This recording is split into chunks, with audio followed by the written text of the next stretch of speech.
What is the role of Japan in World War II, and why did I write a book, a novel to be more specific, about the involvement of Emperor Hirohito in World War II and the subsequent biological warfare that he initiated?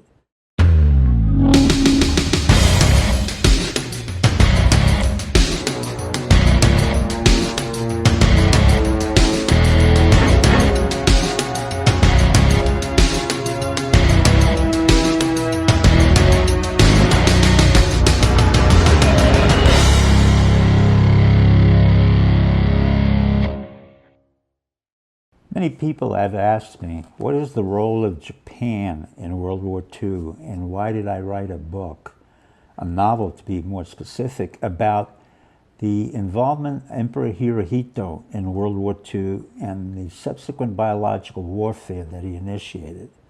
For the most part, Japan portrays itself as a militaristic country that went to war and committed no civil crimes or war crimes. The fact of the matter is that in 1927, under the direction of Emperor Hirohito, who was a biologist, the Japanese developed very sophisticated biological weapons, including botulism, anthrax, and many other bacteria that were lethal to the civilians. And they literally killed over 2.5 million Chinese innocent people in Manchuria.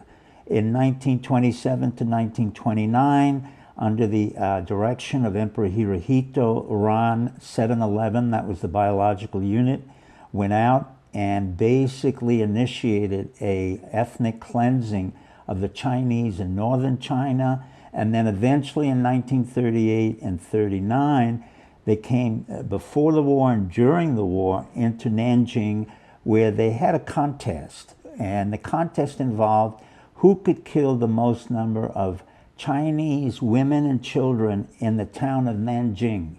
And Nanjing was the center of the Kuomintang government during World War II. In fact, what happened was that over a period of a week and a half, over 23,000 to 24,000 women and children were slaughtered by the use of a sword, which was basically forbidden in terms of war crimes. And the Japanese soldiers and officers who were involved were never incriminated for war crimes. The reason I wrote Blood Heat, which involved biological weapons, is the fact that I had a feeling that the Japanese were never held accountable for their World War II atrocities.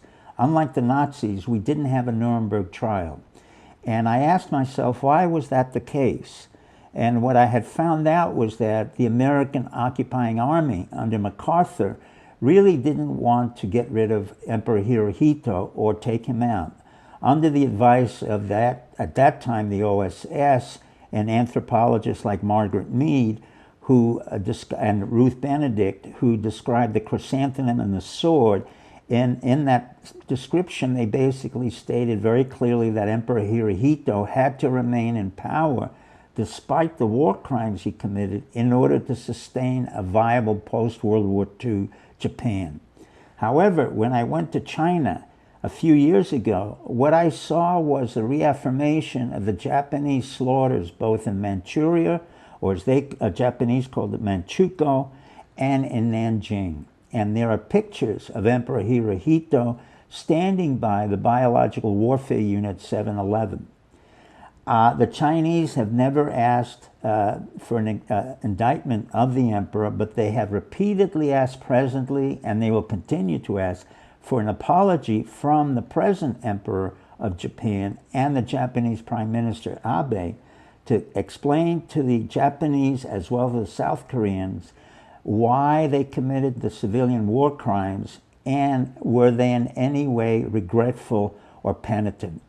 The answer on the behalf of Abe and other Japanese leaders was that they didn't commit any war crimes, they are not penitent, they do not feel remorse, and in fact what I'm concerned about is as China arises in the Far East, Japan will also accompany that rise with the help of the United States government. And similarly, we may repeat again a conflict between Japan and China over the Spratly Islands. And there lies the problem of the future, which I am concerned about, but has an antecedent in the history. If you read Blood Heat, you'll understand exactly what the Japanese did to the U.S. Army, to the British officers, and to the Dutch officers. In turn, you will understand the influence of the senior officials in around 7-Eleven, who subsequently became the head of Japanese zaibatsus in pharmaceutical companies and biological companies that eventually became transnational. So this is a note to the future, but with relation to the past, and why I am particularly interested in the past, because as George Santayana has said, the past repeats itself, and if we don't learn the lessons of the past, we will make the same mistakes in the future.